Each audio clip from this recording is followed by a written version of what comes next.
Lo que yo les traigo hoy es terapia narrativa, qué podemos hacer desde este enfoque y teniendo en cuenta qué es la perspectiva de género y los derechos humanos, ¿sí? ¿Por dónde empiezo? Porque es como mucho trabajo que vengo haciendo desde este enfoque y les cuento que a mí me emociona y me llena poder trabajar desde esta perspectiva y trabajar específicamente con mujeres. Mi área de trabajo es el trabajo con mujeres en situaciones de violencia de género, ¿sí? Les voy a pedir que tengan en cuenta el lenguaje que voy usando. Todo lo que yo diga, todo tiene que ver con la terapia narrativa.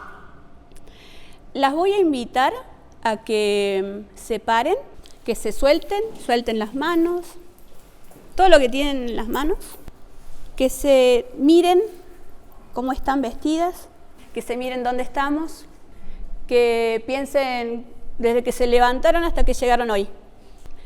Y quiero que se pregunten, y el que quiera o la que quiera, me comparta de qué creen que están hechas.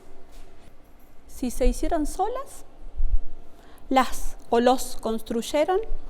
Estoy contenta de que hay un varón, porque en estos espacios carecemos de varones en todas las formaciones y en psicología. ¿Pudieron conectarse con eso? Me gusta. De historias. ¿De qué más? Discursos. Bien, historias, discursos, vínculos, experiencias. ¡Ay, qué hermosa! Reinventarme. Afecto. ¿Voces? ¿Les gusta? ¿Voces? ¿Qué más?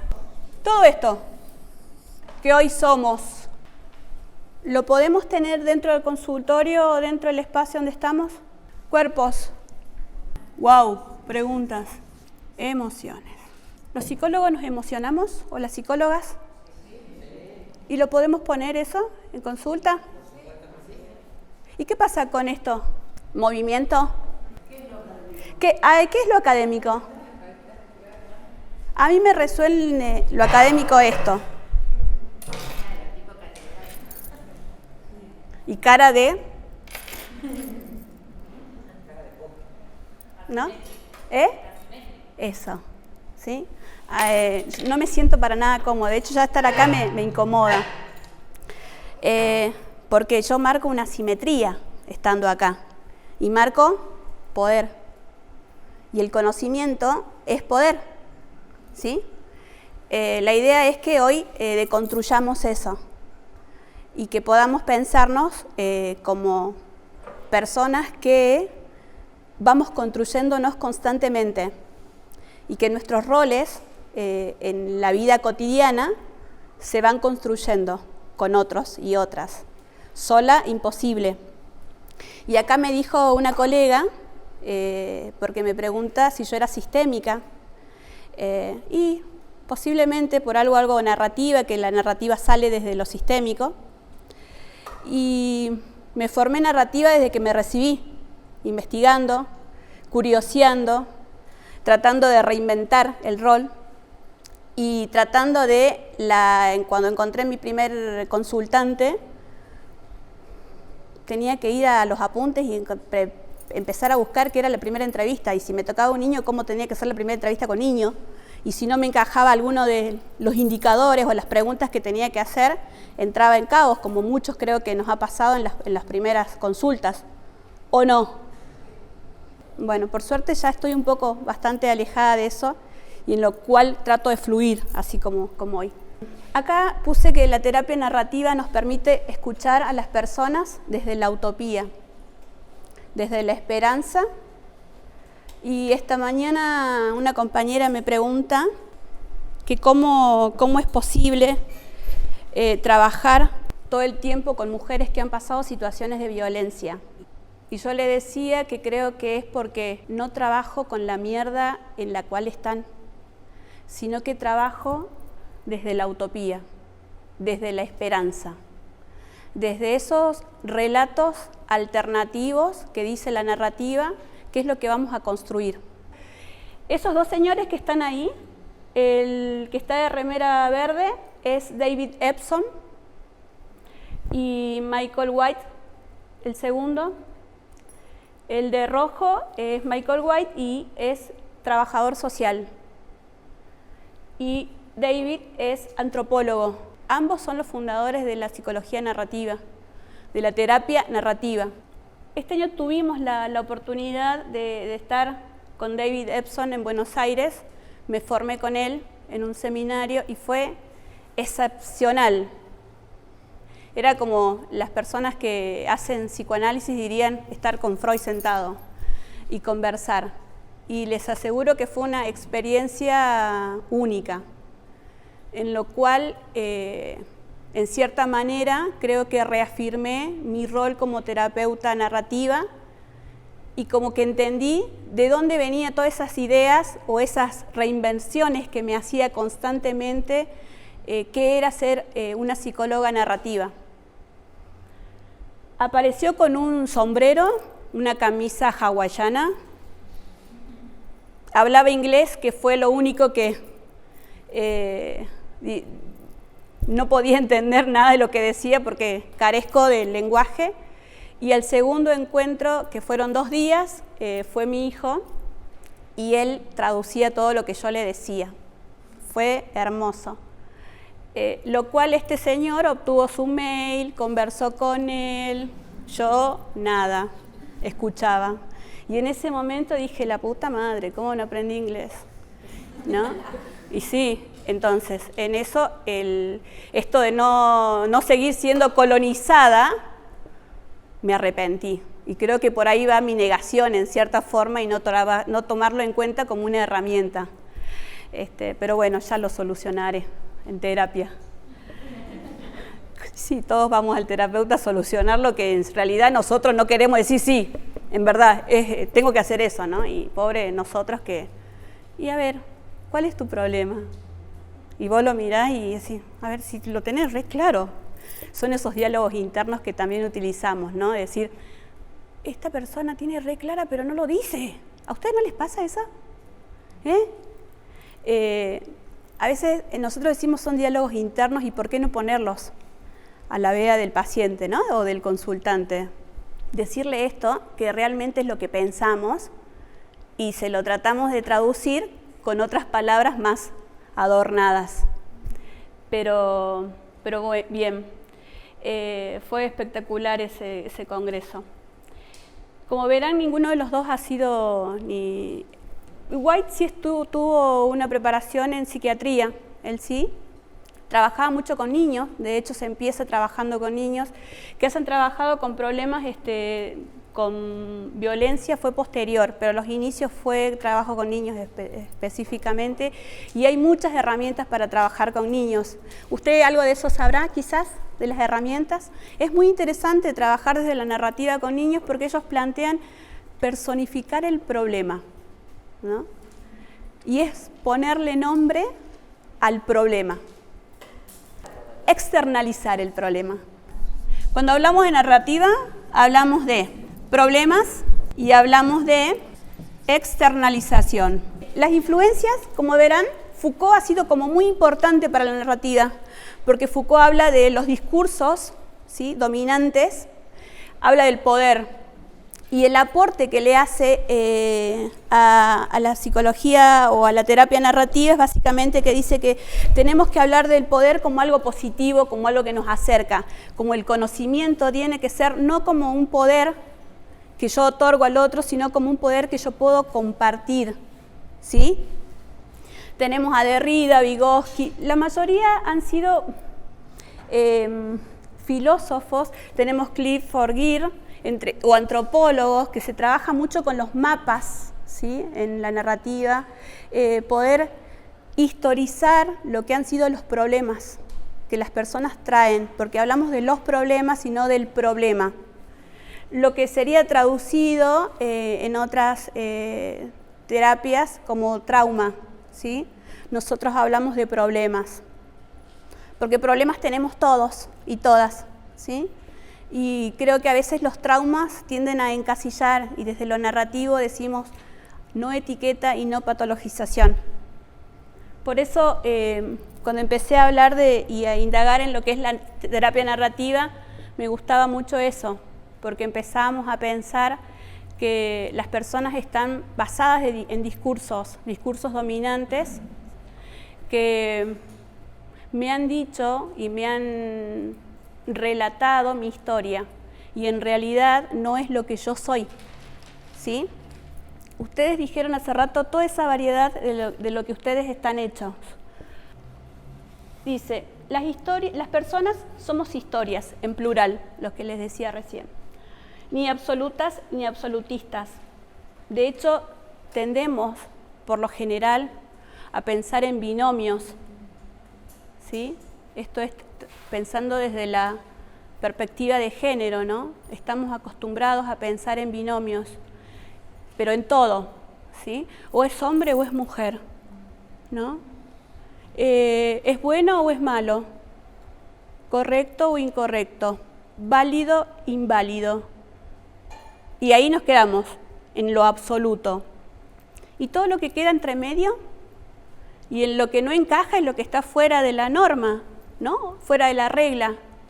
Otro concepto también a plantear es la normalidad. ¿Qué es normal? ¿Quién dice qué es lo normal? ¿No? Tener en cuenta eso a la hora de estar con alguien que viene y nos cuenta. ¿Ustedes qué creen que traen nuestros consultantes? ¿Qué nos traen?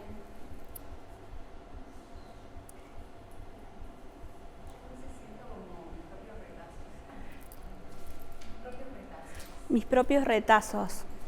Bien, está bueno.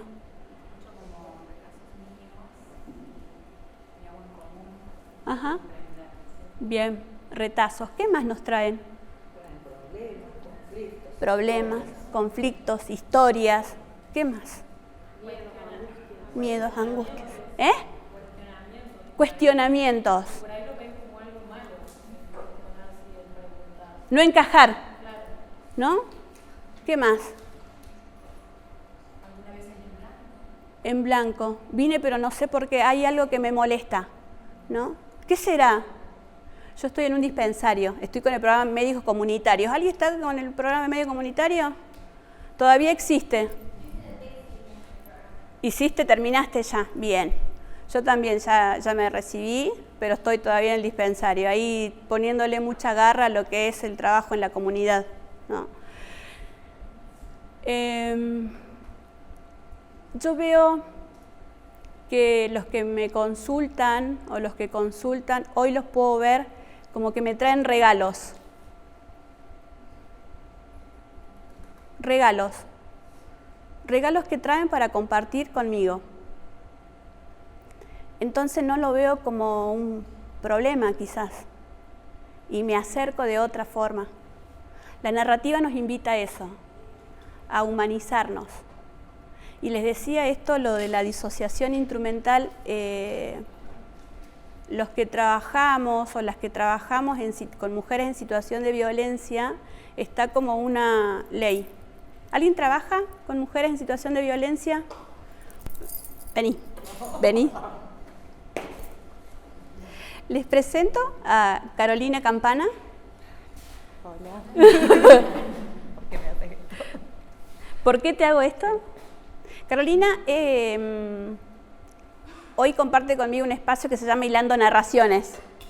Yo hasta el año pasado estaba coordinando en Fundación Abrazos, diseñé un dispositivo grupal y Caro está hace 3 años y un año anterior yo ya había empezado con Grupo Mujeres y trabajar con voluntarias para mí fue un flash.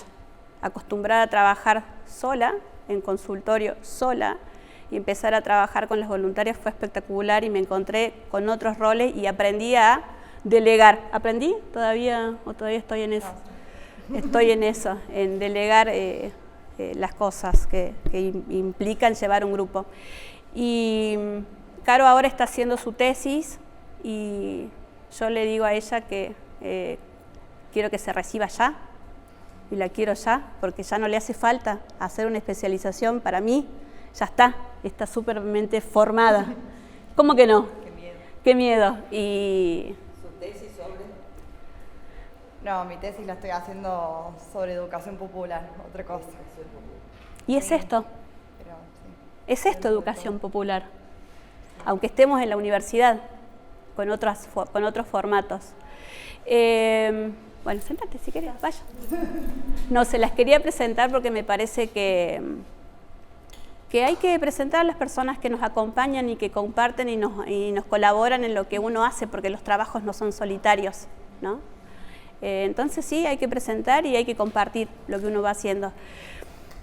Con respecto a esto de la disociación instrumental, hoy estoy bastante en mí, no me he emocionado hasta ahora, o sea que estoy haciendo algo diferente, porque me emociona lo que hago, porque lo disfruto mucho y es lo que aspiro a que cada uno haga, y que el que conozca la terapia narrativa se va a dar cuenta de que va para ese lado, emocionarnos con el otro que viene y nos comparte. Y cuando hablo de los regalos, implica eso, viene y nos regala su historia y uno tiene que empezar a sacar con ella o con él los pedazos de con qué viene envuelto y mostrarle con qué viene envuelto, o qué lectura hago yo con lo que él está envuelto o con la que ella está envuelta, y capaz que nunca vio eso, lo que yo creo con lo que viene envuelto o envuelta, ¿sí? Entonces, las personas somos variadas, múltiples, socialmente construidas, y si ahí no raja la perspectiva de género, ¿de qué estamos hablando, no? Que estamos netamente construidos y construidas, en lo cual mucho de eso no nos encaja, no nos sentimos cómodos o cómodas, por lo cual nos cuestionamos, y la perspectiva de género nos invita a eso, a cuestionar todo lo que está dicho, todo lo obvio, todo lo que dicen que debo ser. Y muchas veces esos son los problemas con los que trabajamos con grupos de mujeres que han pasado situación de violencia, que han vivido por años sosteniendo el deber ser como mamá y el deber ser como esposa. El de mujer solamente arriba de una cama, abajo de una cama o para otro, solamente, ¿sí? El que piense o la que piense distinto, por favor levanten la mano y me dice yo no pienso como vos, y lo trabajamos, ¿sí? Y es muy importante que nunca son completas.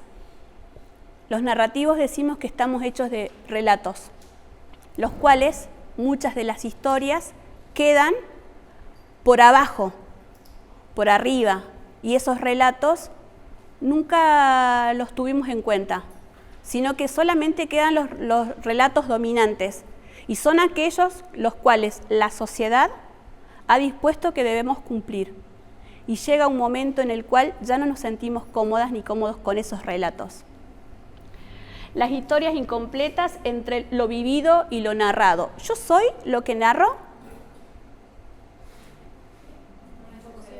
No necesariamente. Bien. ¿Alguien cree que sí es netamente lo que se narra? Hay un juego que a veces hemos hecho, que es poner dentro de una caja un espejo y decirle a la persona, te tengo un regalo y es lo mejor que encontraste. Y abre la caja y el regalo es ella, es verse en el espejo, ¿no? Es poder verse ella misma desde otro lugar, fuera de los discursos y fuera de los relatos que les dijeron que son o que deben cumplir, que eso es mucho más fuerte. Entonces, las historias son una serie de eventos, ¿sí?, que se van como eligiendo en torno a una trama o un problema, en este caso las mujeres en situación de violencia, ¿sí?, los vinculados en una secuencia y a través del tiempo. Ustedes escucharon cuando les dice, yo no soy la misma de antes, o quiero volver a ser la misma de antes. Eso llega mucho a consulta. Quiero volver a ser la misma de antes, ¿no? Desde que me casé, sí. ser yo misma. Sí. Y cuando sucede algo que siente que las atraviesa y dice, yo no soy esta, yo quiero volver a ser la que tenía o la que antes de casarme, antes de ser madre. Entonces yo les digo, ¿cómo sería eso? Es imposible. No podemos, porque todos los días cambiamos, todos los días envejecemos, Todos los días somos dinámicos. Entonces, es imposible querer ser lo que fui antes. Y en todo caso, si nos pensáramos así, estamos como negando todo el trayecto que hicimos hasta donde llegamos, ¿no? Y si pensamos en una mujer en situación de violencia, obviamente que quiere negar todo ese recorrido, no toda la violencia que ejercieron sobre su cuerpo y sobre sus hijos quizás también. Entonces, pero no está pudiendo ver todo ese trayecto. Hay un concepto que, por suerte hoy muchos y muchas lo hemos desterrado, que es el concepto de víctima, ¿no? Que viene desde de la victimología o desde el marco jurídico. Incluso me parece que sería importante que también desde ese lugar se corra, no se utilice más, porque es una etiqueta, ¿sí? Hace unos años atendí una chica que había sido violada por el papá desde los 10 años hasta los 18. Y cuando vino a primera consulta, se sentó y me dijo, si vos me vas a decir que me cagaron para toda la vida porque fui abusada, me voy. Y a mí me hizo mucho ruido. Y siempre me acuerdo de eso, ¿no? Que ella me dijo a mí que si yo le iba a decir que si a ella la habían cagado para toda la vida porque el padre la había violado todos esos años, se iba. Porque ella ya venía de varios procesos y como que tenía ese discurso, con eso se había quedado. Entonces, yo siempre la recuerdo para volver a encajarme en eso, ¿no? Y ser cuidadosa con lo que digo, con las palabras que utilizo, el poder de las palabras, los significados que le damos a lo que decimos y el lugar que utilizamos o que nos ponemos nosotros y nosotras. Algo que les quiero decir con respecto al lenguaje. Verán que yo no uso el es, ¿no? Que utilizan ahora, el lenguaje inclusivo. Y me preguntan por qué si yo no estoy de acuerdo con eso. Y yo les digo que no esté de acuerdo, solamente que estoy en un proceso, que todavía no he llegado ahí. Y decirle a ustedes, alumnes, sería como no estaría siendo sincera con ustedes, porque no he llegado todavía a eso. De hecho, porque trabajo con mujeres y estoy fortaleciéndolas en sus derechos, entonces estoy como ahí, ¿no? No es que desconozca lo otro, pero me gusta ponerle nombre tal cual son. Entonces, si voy a hablar con una chica que es lesbiana y si ella quiere que yo la nombre así, la voy a nombrar así, o como ella quiera que yo la nombre. Y a un chico lo mismo, ¿sí? Entonces, hasta ahí, digo, para que no crean de que no estoy pudiendo ver eso. Sí lo veo, pero todavía no llego a eso. Ya llegaré con un proceso, porque creo que los procesos son pausados. Y uno tiene que tomarse el proceso y el tiempo para poder hacer eso. ¿Sí? No unirse a la marea por sí, porque vamos todos para allá y bueno, nos movamos todos. Y después me hace ruido y dije, ¿y dónde estoy? ¿No? Desde ese, en el debería ser de lo que hoy se utiliza. Y ya no tengo ganas. Con la edad que tengo ya no tengo ganas, no es que sea vieja, pero no tengo ganas ya de seguir en el mandato de los deberes ser. Bien, estas estrellitas serían como las historias dominantes, los relatos dominantes, ¿sí? Las que cambian de color serían lo que queda por fuera, ¿sí? Las historias subordinadas. Y en una mujer que ha vivido situaciones de violencia esto hay mucho, muchísimo. Por algo se quedan en esa situación. Cuando muchas de las mujeres, porque por lo general somos mujeres las que le decimos, hace poco, cuando fue la semana pasada, estuvimos en Barrio Argüello dando un taller, le hablábamos de esto y una de las mujeres dijo de que se queda porque le gusta, se queda porque es vaga, se queda porque es cómoda, ¿no?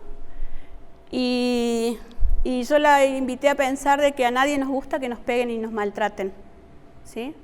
Y no, pero puede hacer otras cosas, puede irse, puede la familia, la tía, una amiga. ¿Y si no tiene nada de eso?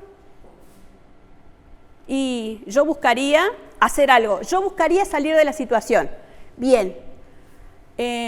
Tuvimos la suerte de que estaba la mamá ahí, porque mi mamá, si me olvido algo, me ayudas, me dijo, porque mi mamá estuvo en una situación de violencia, y ahí apareció la madre y contó, yo estuve en una situación de violencia años, hasta que un día dije, basta, y me fui.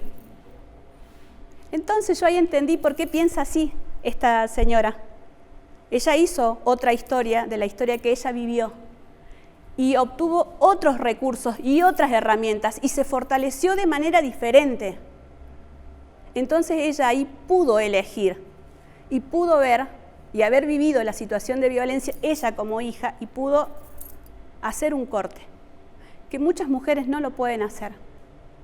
Trabajando en esto hace bastantes años, todas las mujeres, casi la mayoría que ha vivido situaciones de violencia, trae una historia de violencia en su vida. ¿Sí?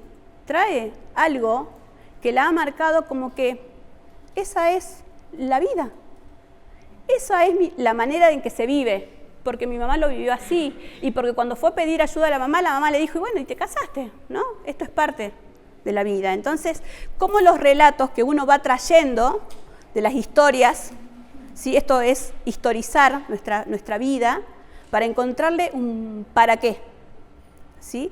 Para encontrarle esa raíz desde donde yo vengo construida como mujer.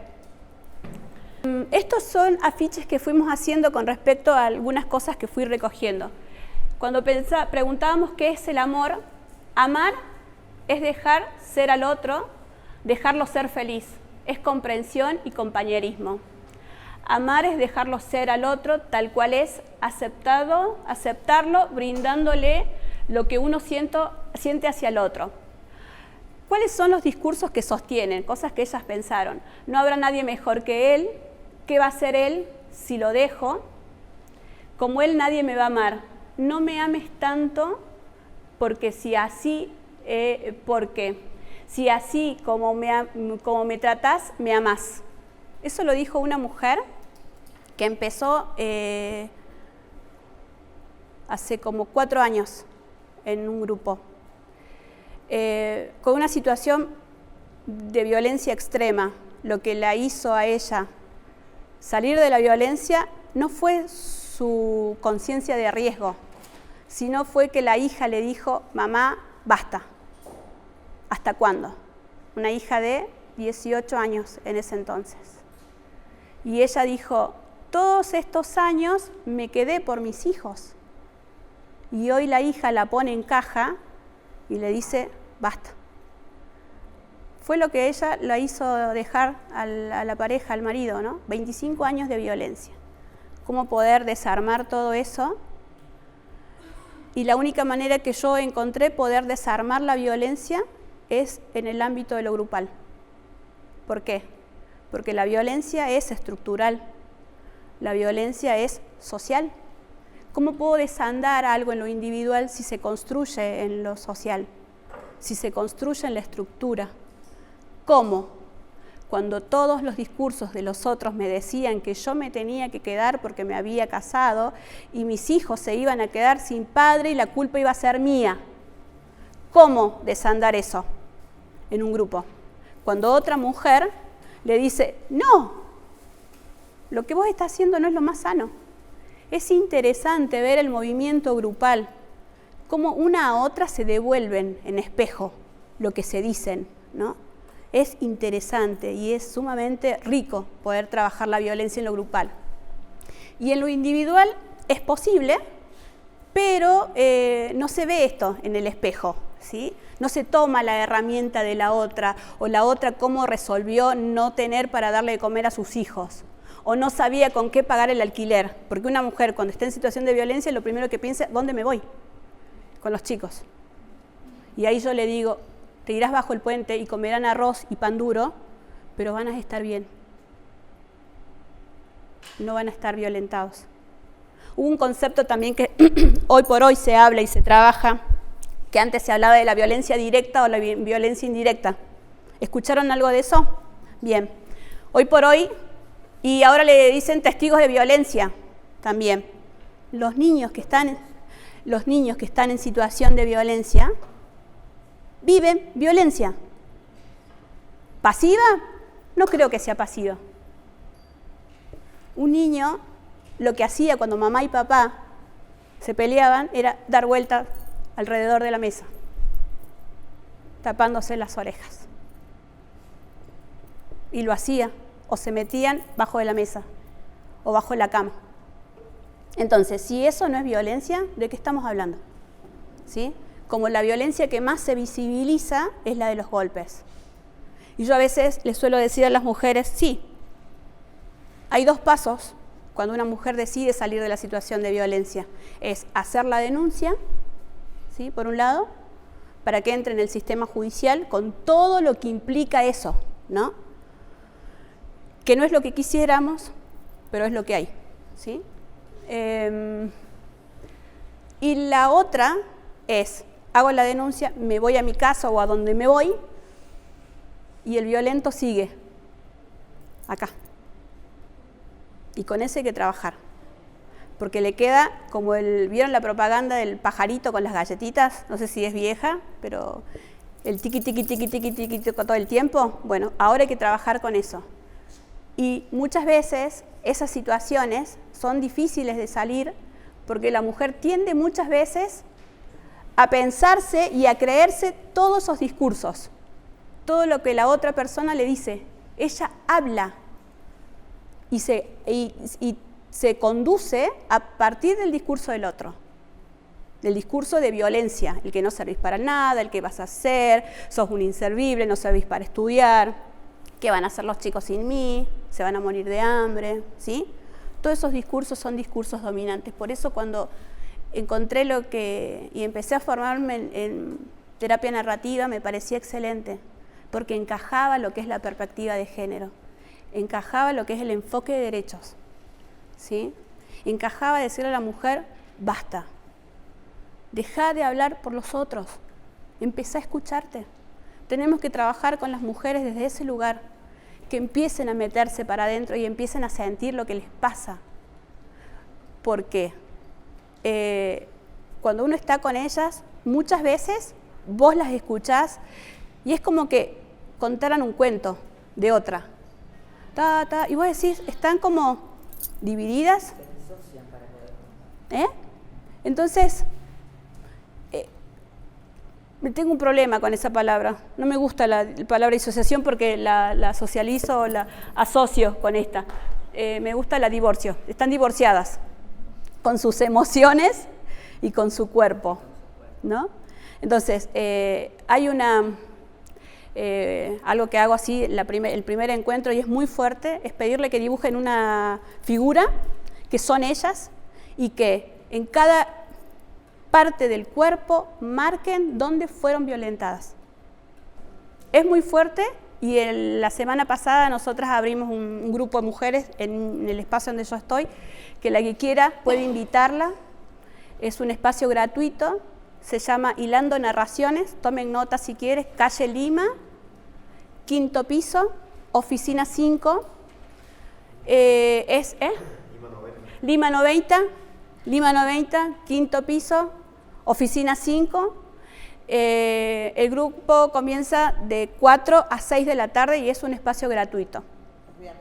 ¿Los viernes? ¿Qué dije? No dije. Bueno, ahí está. Perdón. Quiero decir muchas cosas y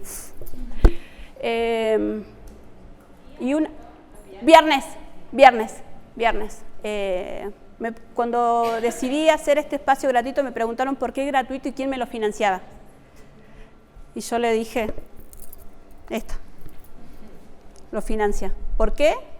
Porque creo que me gusta mucho lo que hago, disfruto mucho de lo que hago, entonces quiero compartir. Lo que sí, por ejemplo, lo que hice fue hacer un consentimiento informado, ¿sí? Ustedes van a ver un video, que ese video lo organizamos el año pasado como cierre de actividad de la Fundación, a donde yo antes estaba. Realicé un consentimiento informado en el cual pido todos los datos, y abajo le pido a cada una de las mujeres que firme si ella me da su consentimiento para yo grabar, filmar, sacar fotos y compartir los escritos. siempre y cuando sea para estos espacios académicos. Cada una decide, porque me parece que, bueno, eso está mucho más adelante, pero no importa, me voy a adelantar, porque me parece que ellos tienen que saber todo, incluso lo que nosotras escribimos en las historias, ¿sí? Porque no les da a ustedes que están ahí como, ¿qué estaré escribiendo? ¿No? ¿Qué dice de mí? Y por lo general yo suelo compartir lo que escribo, porque explico. ¿Por qué? Porque a veces me puedo olvidar de algo que quiero volver a retomar, no quiero perder esa idea que ella dijo, entonces se lo muestro. Y la relación es diferente, ¿sí? Otra cosa que no me quiero olvidar. Por ejemplo, nosotras que hacemos entrevistas, yo trabajo en el Polo Integral de la Mujer. Empecé el año pasado con un convenio que hizo el Colegio de Psicólogos con el Ministerio de Justicia, ¿sí? Empecé el año pasado en noviembre. Me presenté, dije, no voy a... porque pedían 10 psicólogos, en lo cual dije, no voy a entrar. ¿Por qué? Porque dije, algún conocido de alguien va a hacer entrar a alguien, y yo, como no conozco a nadie que tenga poder, dije, no entro. Me presenté ese día anterior. O casualidad, eso fue creo que en agosto, en octubre me llamaron, feliz de la vida, porque dije, voy a ser de las mías ahí adentro. Entonces, bueno, estoy ahí. Y nosotras tenemos, como hacemos primeras entrevistas, tenemos un escritorio, ¿no? Y por lo general me parece que el escritorio marca poder, y la mujer que viene del poder. Entonces hay que crear un clima diferente, ¿no? Como estoy en una institución hay cosas que no puedo hacer, otras que sí las hago, pero eso solamente lo sé yo y la otra mujer que está ahí, y me doy esos permisos. Pero hay que evitar eso, hay que evitar ponerlas en la situación de donde vienen. Y creo que muchas veces el escritorio marca un lugar, y los narrativos decimos que los lugares no los necesitamos, porque nos encontramos con otro y otra tan humana como yo. Y le pasan las mismas cosas que me pasan a mí. Y no puedo desconocer eso, o no puedo usar la disociación instrumental para no emocionarme, ¿sería la palabra? ¿Qué piensan ustedes? ¿Ustedes se emocionan con sus consultantes?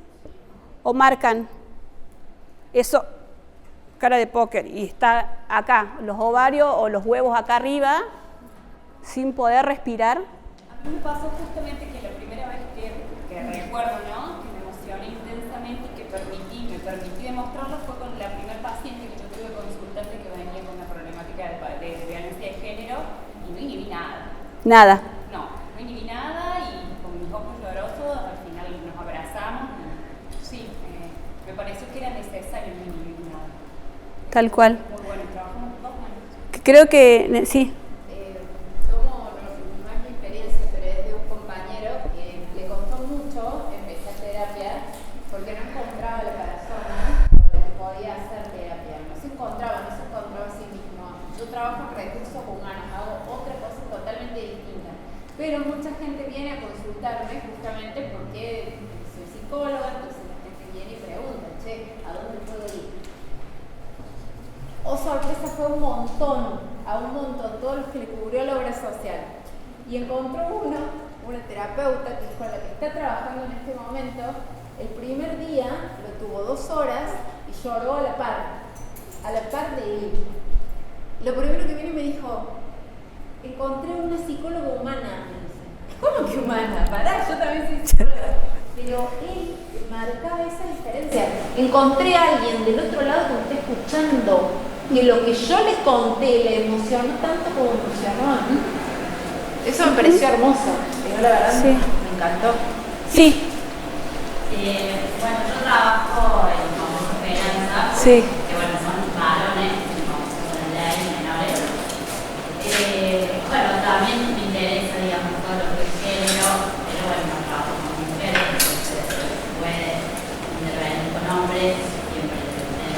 Sí. En un centro terapéutico de adicción que hay acá.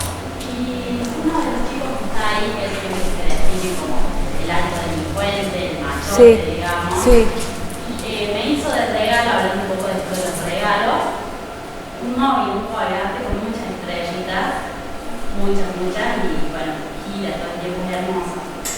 Entonces yo me emocioné realmente, y dije, pero qué sensibilidad increíble que tenés, ponerte a lograr todo esto, pensando en reconocer, digo, es hermoso. Y bueno, esto lo colgué en lo que hizo mi hija, y bueno, yo le transmito a este chico, mira todo lo lindo que vos estás generando, porque mi hija, a la noche cuando no se puede dormir, le digo, bueno, cada estrellita pensa algo lindo, le digo, todo esto estás transmitiendo desde tu amor, desde tu parte más sensible, no sos solamente el machote, el alto delincuente, sino mucho más. ¿Qué pensaste vos de cada una de esas estrellitas? ¿No será lo mismo que vos le dijiste a tu hija que era lo que él te quería decir a vos? Que él me quería decir en cada estrellita. Porque vos le dijiste a tu hija, pensá en cada una de esas estrellitas como algo bueno. Y quizás cada una de esas estrellitas son todas esas cosas que vos compartiste con él y que para él son buenas. ¿No les parece? Es hermoso eso. Digo, ahí quiero llegar, a ese punto. Necesitamos eso, necesitamos responder y a conversar con nuestros consultantes. No solamente ser la escucha. Tiene que haber una ida y vuelta. Porque si no, la otra persona va y no sabe. Necesita respuestas, muchas. Necesita posibilidades. Y los narrativos hacemos eso, abrir la trama, generar posibilidades. Y él a través, digamos, de esta respuesta mía, de que yo valoraba su parte sensible, puede mirarse ahora un poco más como una persona sensible, digamos, que también viene de toda una familia que le transmitieron que tiene que ser un hombre malote. Y bueno, ahora se considera una persona sensible que sabe pedir perdón, por ejemplo, Yo creo que trabajar con varones, yo tuve como, cuando me iba formando, dos responsabilidades, ¿no? Por un lado profesional y por el otro lado mamá, en lo cual el hecho de tener una hija mujer y un hijo varón implicaba poder trabajar desde la igualdad, generando equidad, que muchas veces solemos confundir esas palabras, ¿no? Equidad e igualdad como algo igual, y en realidad no son igual. La equidad es como el trampolín para alcanzar la equidad, ¿sí? Que es algo que todas las personas necesitamos alcanzar, la igualdad. Y pensaba que cuando trabajamos con varones tenemos que hacerles reflexionar y que ellos se cuestionen cuántas cosas han perdido por tener los privilegios que tienen por ser hombres. ¿Sí? Entonces yo digo que cuando las mujeres ganamos un derecho, porque los tenemos que salir a la calle a pelear para que nos los den, ¿no? Como si no hubiésemos nacido con derechos para poder ejercerlos. Un varón deja de ser presionado. Cuando una mujer logra una estabilidad laboral, el varón puede disfrutar de hacer otra cosa, diferente de ser el proveedor. ¿Sí? Y eso lo podemos trabajar en consulta, porque nosotros y nosotras tenemos que, una compañera me dijo, ¿para qué vas a hablar de los mitos? No van a entender. Yo la miré y dije, esta mujer, ¿qué me está diciendo? La voy a matar ya. ¿Por qué? ¿Que no le podemos decir a la mujer cuál es la definición de mitos? ¿No le podemos decir a la mujer qué es el poder? ¿Cuál es el concepto que tenemos nosotras o cómo etiquetamos, o nosotros, perdón, ¿tu nombre? Leandro. Leandro. Nosotras y Leandro tenemos de las personas cuando vienen, ¿sí? Nos manejamos por etiquetas, preconceptos y prejuicios. Teniendo en cuenta lo que vos me decís, trabajar desde perspectiva de género implica primero desandarse de todos los prejuicios, de todos, de una historia que nos ha atravesado. nuestra construcción como mujer. Dice, ¿qué rol cumplen las historias? A través de las historias interpretamos nuestra vida y el mundo. A medida que vivimos estamos constantemente construyendo significados. Cumplen un rol constitutivo en nuestras vidas y otorgan un marco de inteligibilidad a nuestras vidas. Todo lo que nos llega a nosotros nos llega como conocimiento. Hace unos años, cuando vi y estuve en una charla que dio la Eve Giberti, me rompió la cabeza cuando me dijo, somos unos intelectuales colonizados. ¡Wow!, dije yo. Qué interesante. A veces uno escucha, pero no reflexiona sobre eso, ¿no? Fíjense ustedes la manera que tenía White de entender lo que era la terapia narrativa, que Marcela Polanco es narrativa y trabaja actualmente, no me voy a acordar, en Estados Unidos, no me acuerdo el lugar. Y ella empezó a traducir sus escritos, porque todos los escritos, hay un centro en Australia que se llama Centro de Dulwich, ¿sí? No me pidan que se lo escriba, porque a gracia lo pronuncio. A donde ahí se empezaron a hacer todos los trabajos que tienen que ver con narrativa. Marcela Polanco yo la vi el año pasado, en noviembre, fui a Buenos Aires, la conocí, lloraba, yo re emocionada, porque para mí era leer y tenerla. Yo decía, encaja, lo que leo encaja con lo que es, ¿no? Y nos contó una anécdota. Ella dice que lo conoció a White. White falleció hace 10 años de un ataque cardíaco, de un paro. La mayoría de los narrativos hemos sido formados por sus fundadores, porque la narrativa tiene 20 años, no hace mucho. Hay muchos narrativos en Chile, en México, ¿sí? En Buenos Aires están encuentros narrativos que si les interesan pueden hacer algunos cursos. Este año hubo un diplomado, pero era para ir allá, no era a distancia. Y Marcela nos cuenta que cuando ella fue a formarse con White, fue con su pareja. Entonces ella iba a traducir las obras de White. Y era White, Marcela Polanco.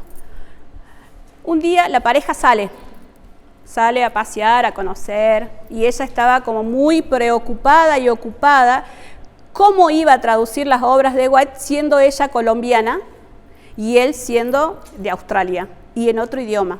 Y trataba de ser lo más correcta y lo más puntilloso posible en sus traducciones. Entonces el novio le cuenta, dice, vos sabés que yo estuve con uno de acá, dice, como no conocía, él se me acercó, empezamos a charlar, me llevó a conocer varios lugares y le preguntó que si tomaba cerveza, le dijo que sí, tomaba cerveza. Entonces nos fuimos a tomar a un bar muy conocido, ahí hizo como de guía turístico. Y le contaba de esta persona que había conocido. Y ella estaba con que taca, como que necesitaba traducir las obras de White. Y lo invité, dice, a que viniera a casa a cenar. ¿Quién era este? Era White. Abre la puerta y lo ve. ¿Tu amigo? Sí, mi amigo que vino a cenar con nosotros, ¿no? Entonces empezó a hablar con él. Y White le dijo que por qué estaba tan preocupada para traducir tan correctamente lo que él había escrito. Estaba pidiendo algo imposible de poder hacer, porque no estaba teniendo en cuenta quién era ella. Era una mujer mestiza, colombiana, hispanoamericana. Y él era hombre, blanco, hablaba otro idioma y estaba viviendo en otro lugar. ¿Cómo querés hacer algo a la perfección si vos no sos eso? Entonces nos bajamos y él le dice, necesito que traduzca las obras o lo que yo escribí, como vos lo entendés. No tal cual yo creo que lo hice. ¿Por qué? Porque él nos invita a que sigamos cuestionando qué es la narrativa, de la misma manera que estamos constantemente nosotros cuestionando el género, ¿sí? Como que no hay nada acabado ni cerrado, ¿sí? Digo, para tener en cuenta cuál es el espíritu de la psicología o de la terapia narrativa, ¿sí? Hoy por hoy se le dice prácticas narrativas, porque las podemos trabajar desde lo comunitario. Cualquier profesión puede llevar adelante las prácticas narrativas, porque nos dan muchas herramientas. Lo que sostiene la violencia de género es legitimada a través de los mitos, las creencias, la sociedad patriarcal y modelos de socialización. La Alda Facio vino hace poco, estuvo en la diplomatura, ¿alguno está haciendo la diplomatura de acompañantes comunitarios? ¿Sí? Bien, yo estoy ahí como de tallerista y tengo otras amigas conocidas que tuve la oportunidad de conversar con Alda en otro espacio y ella hablaba de dejemos tanto de cuestionar la sociedad patriarcal y empecemos a hablar desde el androcentrismo, ¿no? Empezar a cuestionar eso, el hombre en el centro, ¿no? Empezar a cuestionarnos más desde ese lugar. Entonces, creo que una herramienta para poder trabajar en los grupos con mujeres es empezar a que ellas empiecen a cuestionar cuáles son los mitos que han sostenido mi lugar. Y si ustedes se ponen a buscar, hay muchísimos en los refranes. La psicología es androcéntrica. Obvio. Por nuestra ciencia. La ciencia, ¿no? Estamos hechas de una ciencia de cruzando el charco. Entonces, hay que escribir. ¿Qué te dijo a vos? ¿Qué tarea te dio? Porque dio tarea, David, a Ramiro. Yo soy músico, toco la guitarra y canto. Entonces, lo que yo le pregunté era cómo aplicar la terapia narrativa o la práctica narrativa en la música. Me dio el mail, que iba a pasar un par de música, hip-hop, que hacía en Estados Unidos. Lo haga, lo que lo sabía, como no lo interpretaba, como lo hizo Marcela Poranco. Y que eso, que en realidad la terapia narrativa está todo, más en la música, que es lo que yo escribo, tiene terapia narrativa. Tiene un coequiper, tu hija, ¿qué edad tiene? 16.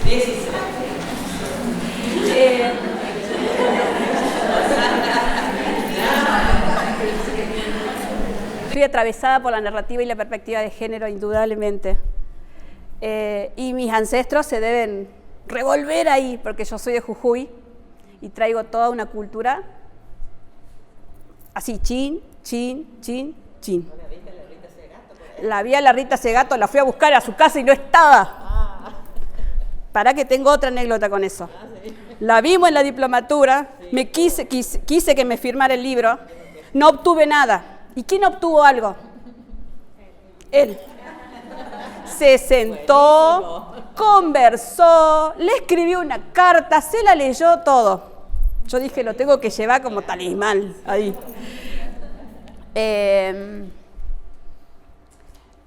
Hace mucho que vengo trabajando con mujeres desde lo narrativo, básicamente. No me formé en otra cosa que narrativa. Entonces yo le contaba, me traducía a Ramiro, y él me dice, ¿y por qué no escribís? ¿Por qué no escribís? ¿Qué te dije el otro día? Hagamos un libro. Hay muchas cosas que tengo acá adentro, por eso estoy así chun, chun, chun, chun, chun, porque tengo todo acá adentro y necesito. Igual David me dijo, escribí.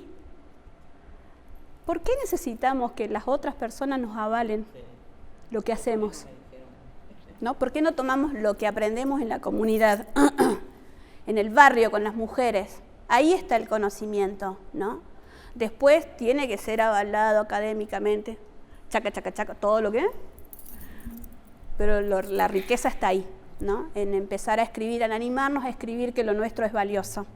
Tener en cuenta el contexto local, eso no me quiero olvidar. Cuando trabajamos con las mujeres, tenemos que saber de dónde vienen, cuál es su origen, ¿sí? porque si no yo la voy a entender como yo me construí, la voy a entender desde mis prejuicios, desde mis creencias, y no sería saludable, porque voy a tratar que encaje o que entienda mi manera de entender o de vivenciar las realidades o las ideas. Cuando trabajan con mujeres pueden trabajar eso, trabajar sobre mitos, que busquen cuáles son los refranes, qué les han dicho. Y hay para ser dulces, para que ellas cuestionen desde dónde ellas se legitimaban, desde dónde ellas se valoraban, ¿sí? La historia del problema. El problema no surge por la nada, tiene una historia que fue construida a raíz de varios eventos que fuimos uniendo, este con este, como las estrellas, y se hicieron un problema. Nosotros tenemos que descentrar ese problema. Nos ponemos en esa posición como terapeutas. Y empezamos a hablar de las historias preferidas. Escuchamos la historia del problema, tratamos de entender el para qué, esa historia, a historizar, y después empezamos a buscar las historias preferidas. Las historias preferidas, ¿se pueden escuchar los audios? Dale. Van a escuchar 2 audios de 2 mujeres. Si yo no me lo valoro, nadie lo va a hacer. Entonces, que todo empieza por mí, que los cambios que empiezan por mí surgen. Y lo que aprendí es que si yo no me lo valoro, nadie lo va a hacer.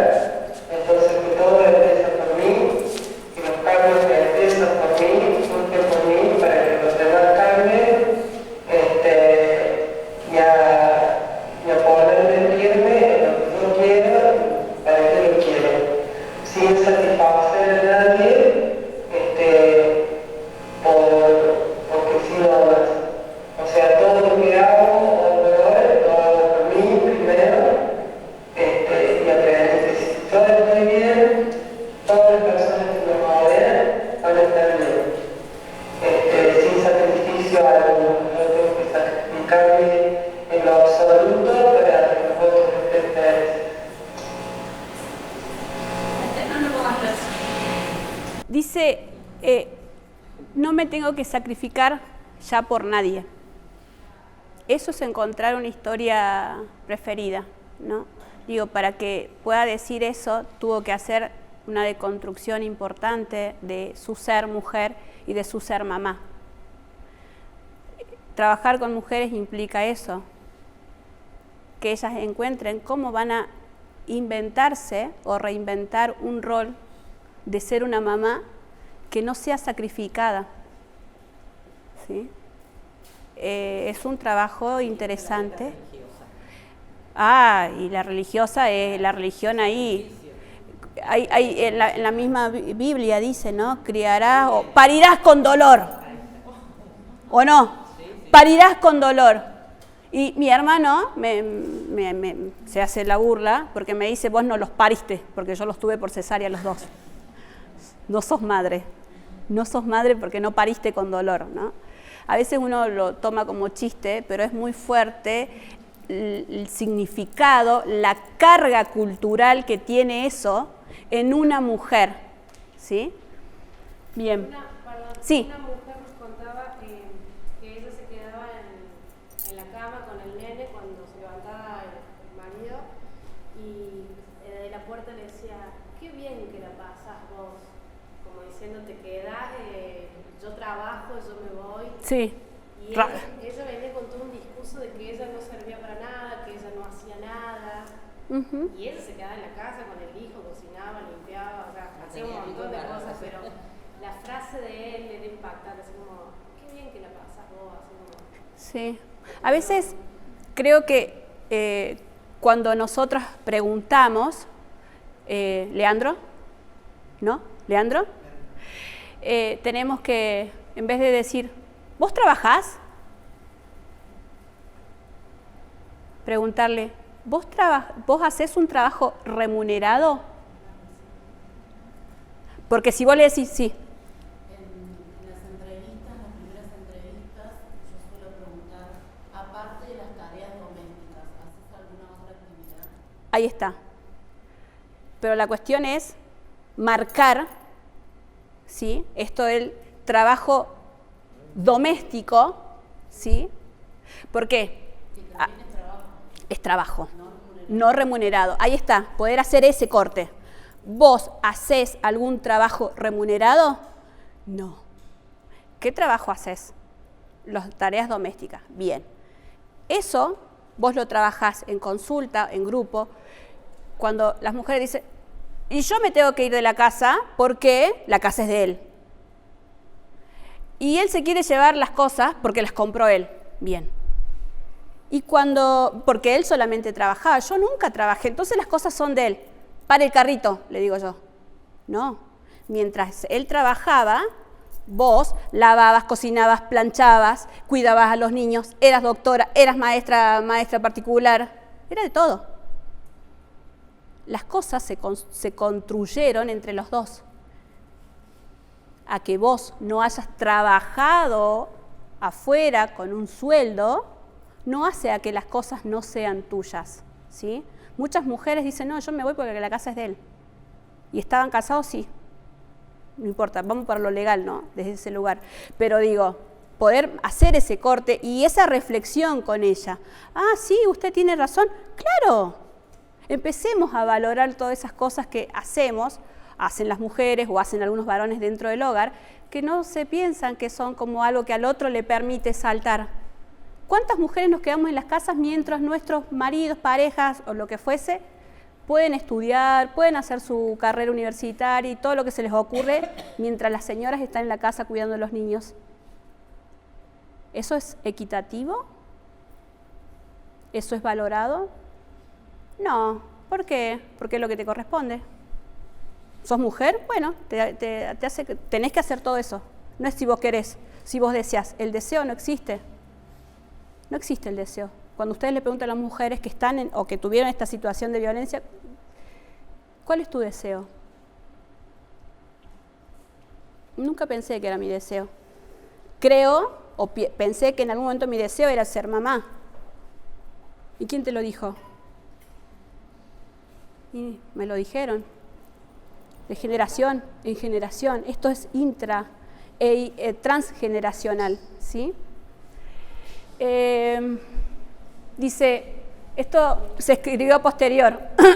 Deseo sentirme con voluntad a buscar trabajo en lo que me gusta hacer, poner un límite a mi agresor sin culpa y buscar trabajo, sanar mis heridas y recuperar no entiendo qué dice acá, mis virtudes, mi autoestima, para encontrar mi trabajo y ser libre, conseguir trabajo y ser libre, trabajo, ¿no? Amarme más yo misma, deseo sentirme segura conmigo misma. Estos fueron dos cosas que se preguntó. ¿Cuál era el conflicto? Que le decían, no vas a poder. Y ella responde, solo escucho el mensaje y no me llega emocionalmente lo que le decía el otro, ¿no? No tenés idea de la realidad de la calle. No sos nada, ni trabajo tenés. ¿Quién te va a querer como yo? Mirá lo que tenemos y cuánto te amo, ¿no? Trabajar sobre lo que es el amor también es algo que se puede trabajar con las mujeres que trabajan en grupo. ¿Cuál es el concepto del amor? ¿Qué es el amor? ¿No? ¿Desde dónde lo construyeron?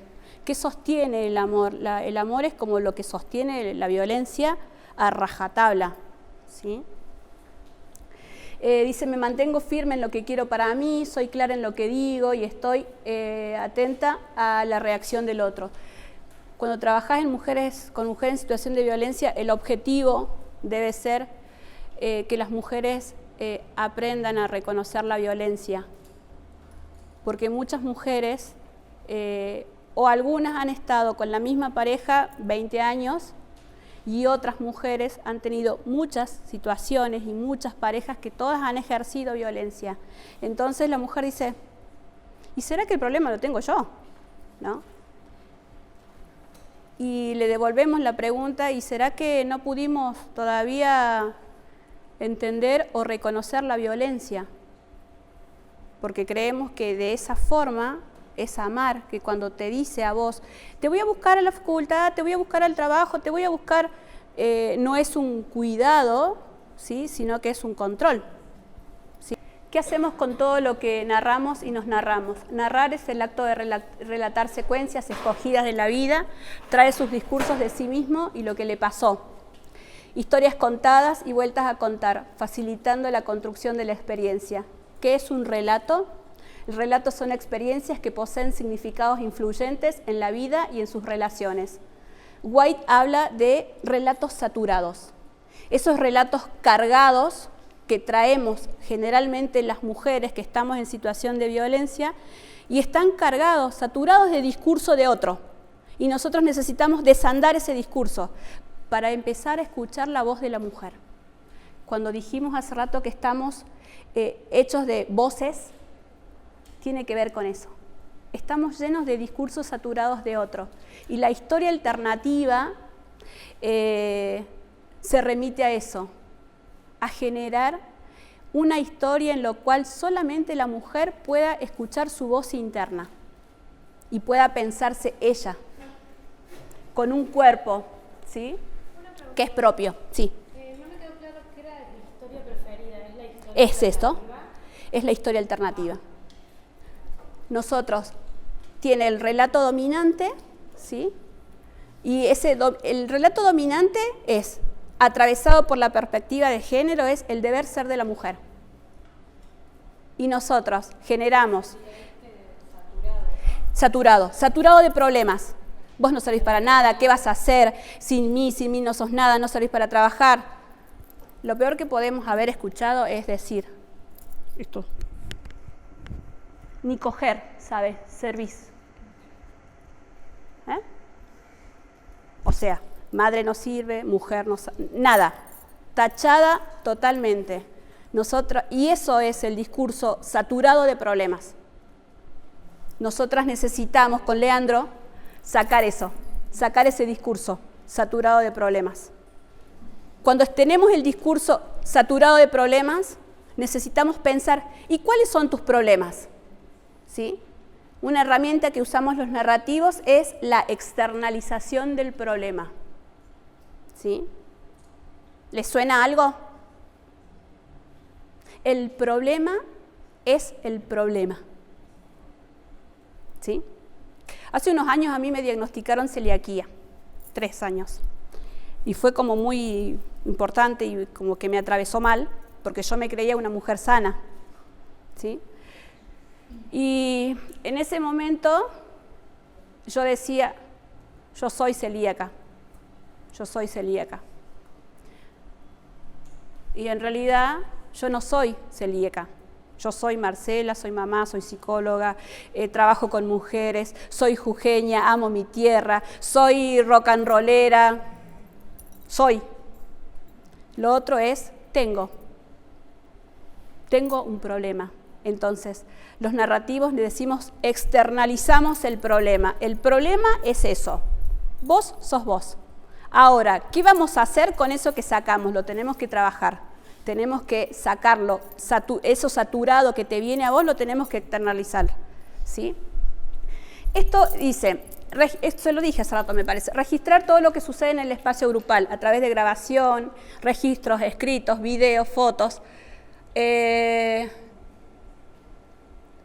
Lo que yo hice con esto de lo narrativo dentro del dispositivo grupal fue pedirles a las mujeres que hagan un diario personal, que es una herramienta narrativa, que ellas empiecen a registrar todo su proceso, para que puedan ver, leer qué es lo que se decían de ellas hoy y cómo se leyeron hace 2 semanas atrás. Y es impresionante poder leer eso, porque ellas mismas no se reconocen en lo que escribieron. Ellas dicen, yo siento que no soy lo que escribí ahí. Y hay una de las mujeres, que no sé si vamos a tener tiempo para escucharlo, pero ella dice, me da pena esa mujer. Y eso implica que ella se pudo distanciar del problema. Esa mujer le da pena, porque ya no me reconozco en eso. Y hablar desde lo narrativo, hablamos de las múltiples identidades. A ese camino vamos, generar estas múltiples identidades, los múltiples yoes. ¿Sí? Yo no soy la misma acá que la que puedo ser en mi casa. Cuando llego a las 9 de la noche y mis hijos no lavaron los platos, no levantaron nada, ¿sí? Está con la guitarra toda la tarde, no hizo la tarea, ¿me entendés? Y yo tengo que llegar a cocinar, acomodar la casa, sentarme. Imposible, o sea, soy otra. A eso vamos. Historizar el proceso para poder ver, sentir, pensar su proceso personal y grupal, ¿sí? Pedir autorización, eso ya se los dije, pedir autorización a las mujeres. Hay dos conceptos que no adhiero. El concepto de víctimas, que ya les dije, ¿sí? Y el concepto de vulnerables. Y ese concepto lo trabajamos desde lo grupal. No me gusta, porque si yo digo, pienso, el significado de la palabra vulnerable viene desde la medicina, desde la salud. ¿Quiénes son las personas vulnerables? Niños, niñas, ancianos, embarazadas, discapacitados, mujeres. ¿Perdón? ¿Dónde están los hombres? ¿Los hombres no son vulnerables? Entonces, no señores, vulnerables no, las mujeres no son vulnerables. Las mujeres nos ponen en una situación de desventaja a través de las desigualdades de género. ¿Sí?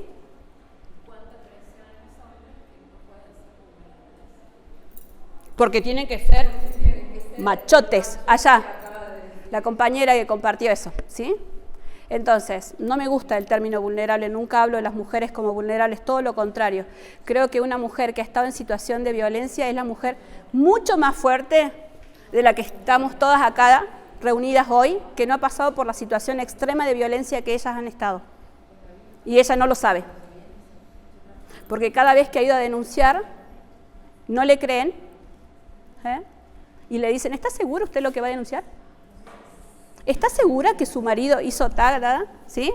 Entonces, para estar en una situación de violencia y haber puesto el cuerpo tantos años, es imposible que sea vulnerable. ¿Estamos? Sí.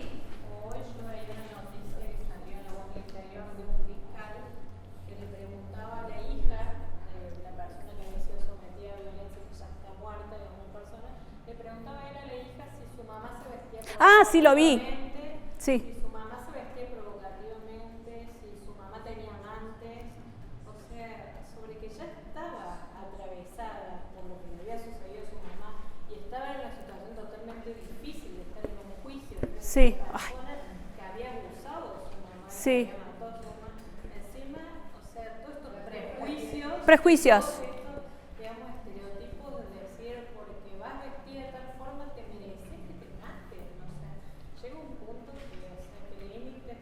No hay límite, eso es lo peor. Que sobre el cuerpo de las mujeres no hay límites, sino que somos trofeos de guerras, dijo la Rita Segato, ¿no?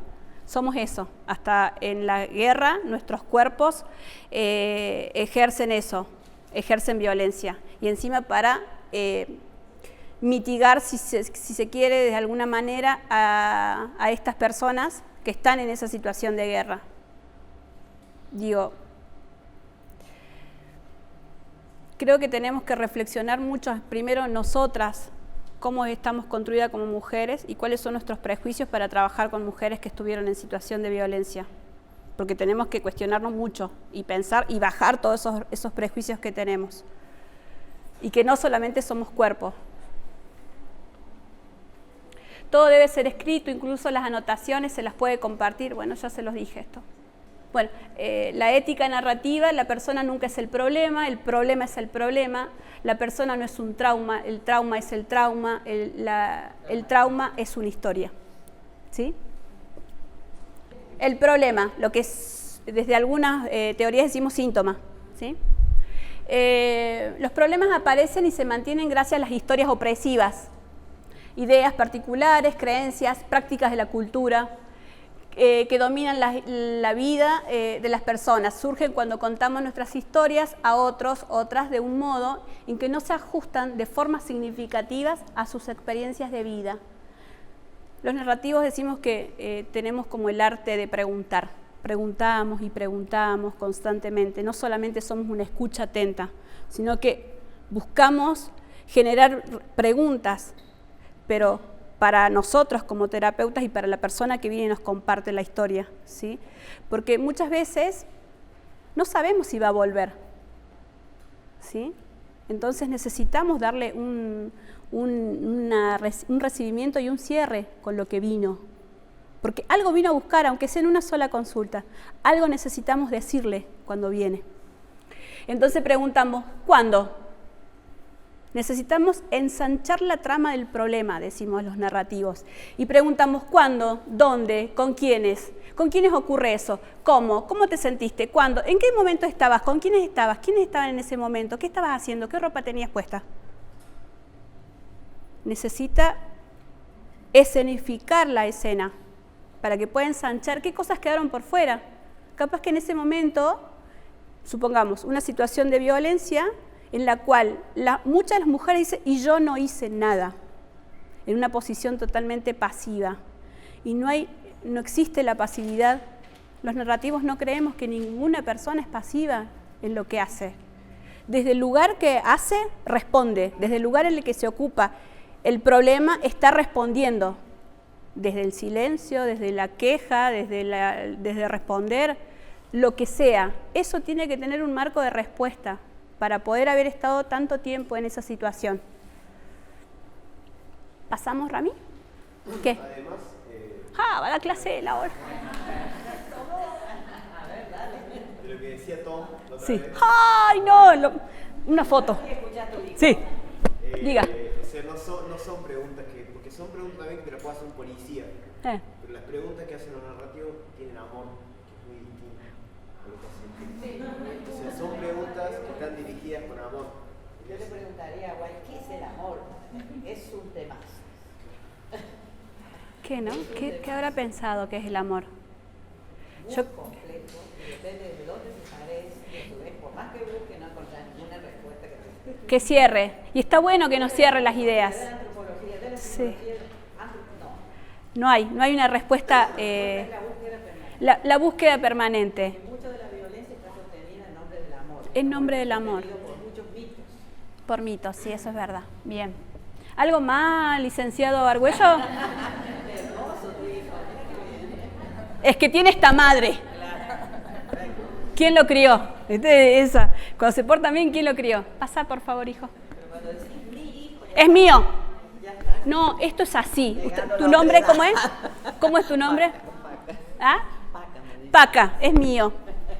Y ahí no me sale la psicología, género, nada. No, es mío. Y es como yo lo digo. Chao. Eso, hasta que tenga 18 años.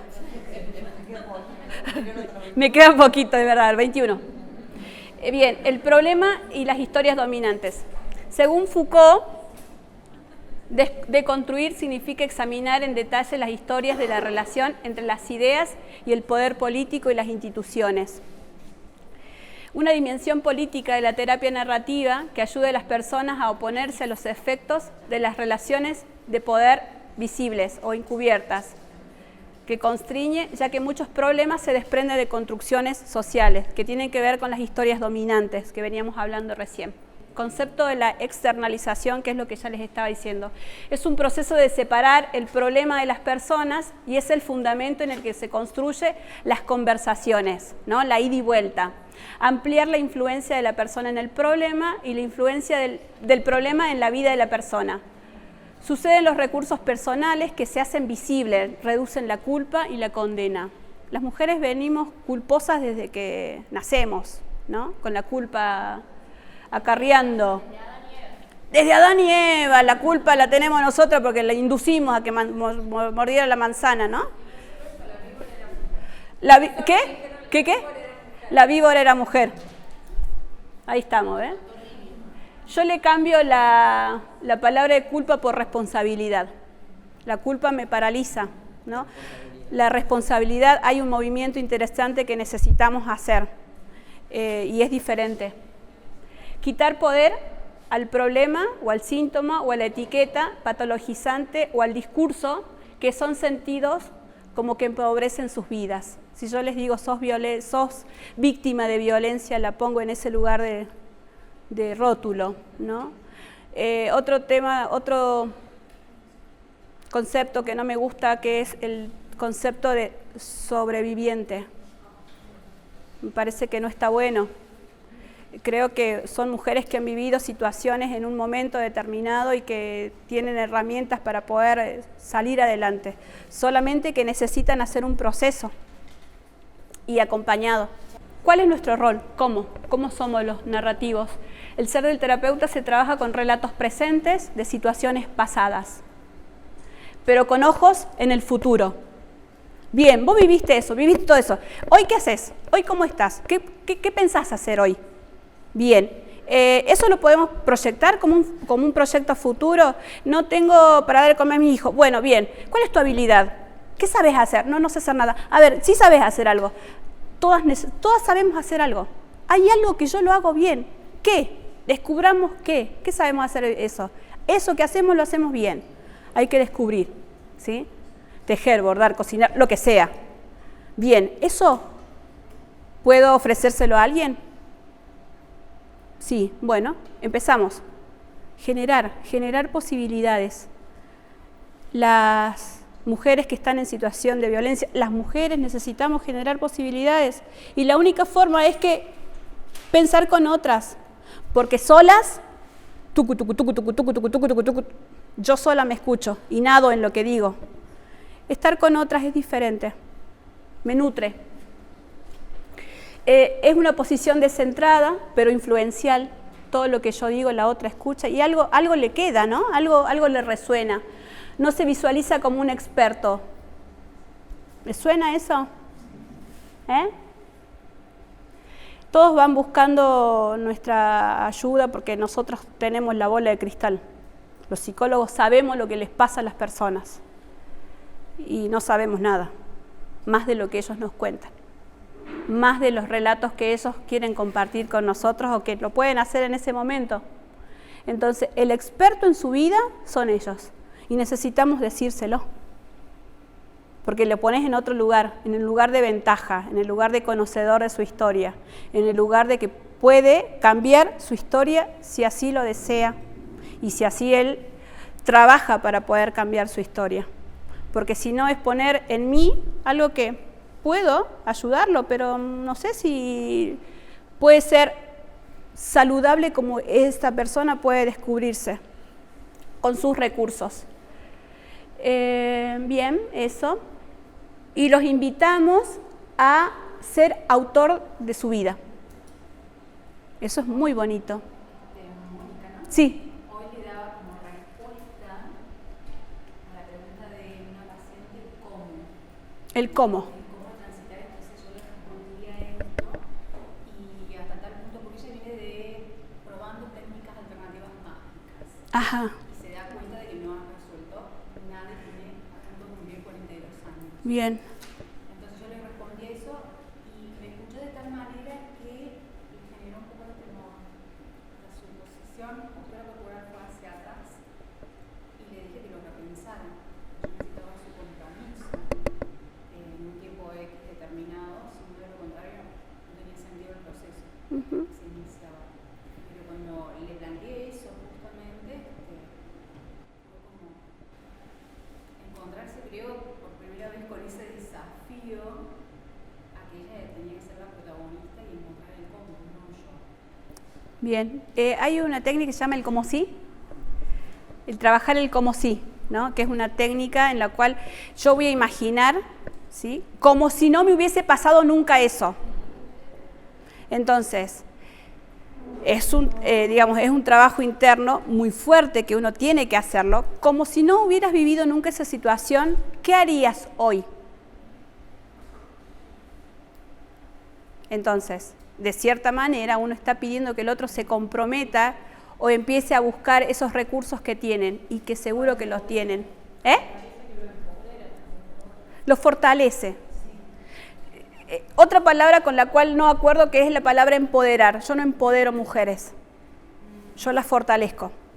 Las mujeres nos fortalecemos entre nosotras, porque si yo digo yo empodero, empoderamos a mujeres. ¿Que yo le estoy dando algo a ellas? No, yo necesito fortalecer eso que ella tiene y que no lo ha visto. y que de la misma manera lo puede hacer conmigo. Y eso sería como las conversaciones narrativas. Pasa, hijo, por favor. Hablamos de una reciprocidad, porque es una ida y vuelta, ¿sí? Nuestra postura es de ida y vuelta. Hablamos de la humanidad y de una restitución moral, que no es lo mismo reparación.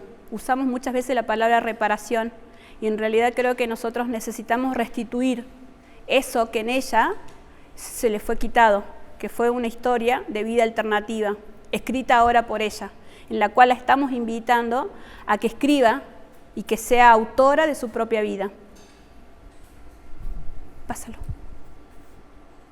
El objetivo de la terapia narrativa es asistir a la persona en la construcción del enriquecimiento del relato que ha empezado a escribir con su vida.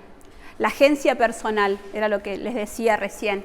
O sea, la sensación de que pueden controlar sus vidas. Lograr en el espacio terapéutico un espacio de búsqueda de historias, de logros. Eso que yo no sé hacer nada, ¿no? ¿Qué cosas has logrado? Marcar eso. ¿Qué cosas hiciste? ¿Qué cosas y cuando vos le preguntas los logros, mis hijos. Es muy fuerte la maternidad en las mujeres. Instituido. Lo instituido y lo instituyente, ¿le suena algo de eso? ¿No? Es muy fuerte eso. White habla de las excepciones a la regla, antecedentes atípicos que pueden configurarse en una nueva trama. Eso de las excepciones a la regla. Hay una excepción en tu vida que a esa hay que retomarla. Eso que vos imaginaste, que no podía suceder y que sucedió, pero que no lo pusiste dentro de tu relato. Quedó bajo hablamos de relatos subyugados. Esos relatos que quedaron como marcados, como que no servían o no funcionaban en ese momento para responder a un problema determinado. El espíritu de la narrativa es la justicia social en cada cultura. Trabajamos desde la utopía, creemos que en la posibilidad de transformarse y crear, desde la resistencia y desde la respuesta. Generar relatos esperanzadores. Los recursos terapéuticos, los diarios personales, las grabaciones, usar las poesías, canciones, el miembro de la comunidad como testigo, el árbol de la vida, que es un recurso muy lindo que yo lo llevé los 4 años que estuve en la fundación. Hicimos un árbol que lo diseñaron las chicas que estaban de voluntarias y en lo cual ese árbol se iba llenando de hojas, ¿sí? En cada una de las hojas poníamos expectativas, culpas, cuáles eran sus pensamientos, cuáles eran sus miedos, cuáles eran sus proyectos. Infinidad de preguntas que íbamos poniendo en cada encuentro en ese arbolito. Eso al final del encuentro, ¿qué hicimos nosotras? Pedimos, cada hojita tenía que tener un nombre, el nombre de ellas, y pedimos que pudieran leer. ¿Vos estuviste en ese cierre? Que cada una de ellas leyera las hojitas y lo que ella creía que ya no era parte de su vida, las poníamos en una fuente, ¿sí? Y después esas hojitas se quemaban. Y las acercamos a la ventana. Esto es como también muy ritual, que tiene que ver con lo de uno, que yo vengo como atravesada con mi cultura muy ancestral, en lo que creemos en la Pacha, en todas esas cosas que yo lo llevo a mi espacio porque es parte de mí, si no, no podría hacer eso. Lo acercamos a la ventana y se iba consumiendo las hojas y el humo era como que simbólicamente eso se iba, ya no era parte de mí eso, ¿no? Necesitamos trabajar con esas cuestiones, los rituales y las ceremonias de definición y los testigos externos compasivos. Eso fue lo último que fui a formarme a Buenos Aires, antes empezábamos hablando de testigos externos y ahora David habla de los testigos externos compasivos. ¿Cómo es eso? Justamente se trabaja con personas que han vivido situaciones de violencia y yo soy la terapeuta de Carolina, ¿sí? Hacemos una sesión en la cual Carolina se va afuera del espacio, ella está escuchando, yo, terapeuta, soy Carolina y estoy con otra persona que es un terapeuta. Y empezamos los dos a relatar la historia de Carolina. Y yo me empiezo a emocionar por mi historia, que en realidad no es mi historia, sino la historia de Carolina. A eso le llamamos nosotros los testigos externos compasivos, en lo cual yo como terapeuta me pongo en el lugar de mi consultante y me puedo emocionar sobre lo que estoy escuchando, por lo que he transitado todo este tiempo. Eso se hace como cierre de un proceso terapéutico. ¿Algo que te acuerdes, Rami, de eso que fuimos? Era eso. Es eso, ¿no? Es como que tu consultante pueda ver su historia, pero sentida por mí ahora. Claro. Por eso a eso se refiere con lo compasivo. Claro, yo soy su terapeuta, pero yo hoy hago de Carolina. Y Carolina me escucha. Escucha su historia, pero relatada por mí. En primera persona. Claro, sí. Te presta su yo. Su yo, así en otros términos. ¿Qué otras cosas más hemos hecho en el grupo? Hemos invitado a mujeres que han pasado por otros grupos anteriores. La hemos invitado a grupos que han estado hace 3 años, le invitamos hoy, supónganse así. Y ella viene y relata toda su historia.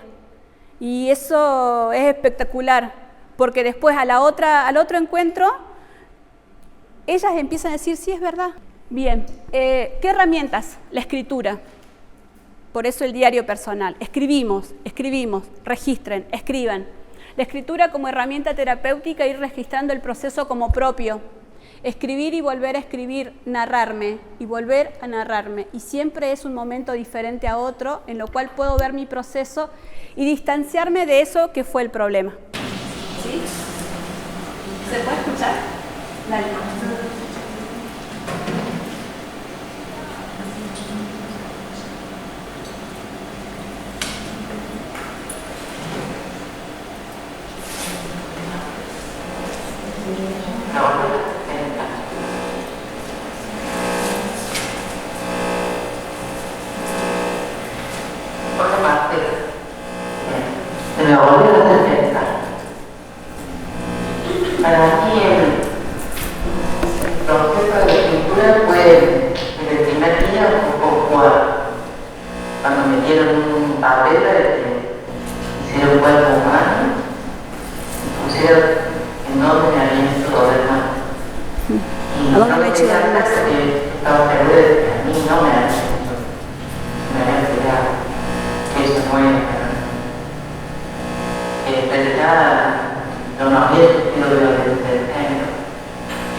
Algunas cosas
diferente a esta pregunta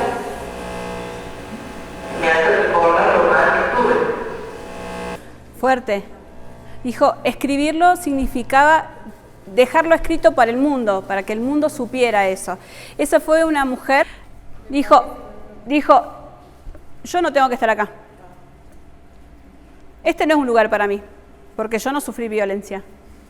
No sufrió violencia física, pero sí sufrió violencia psicológica y económica y sexual mucho tiempo. Entonces lo que se ve es lo visible, ¿no? Y todo lo otro no, el run run no se ve, porque es lo esperable, porque estoy acostumbrada a que...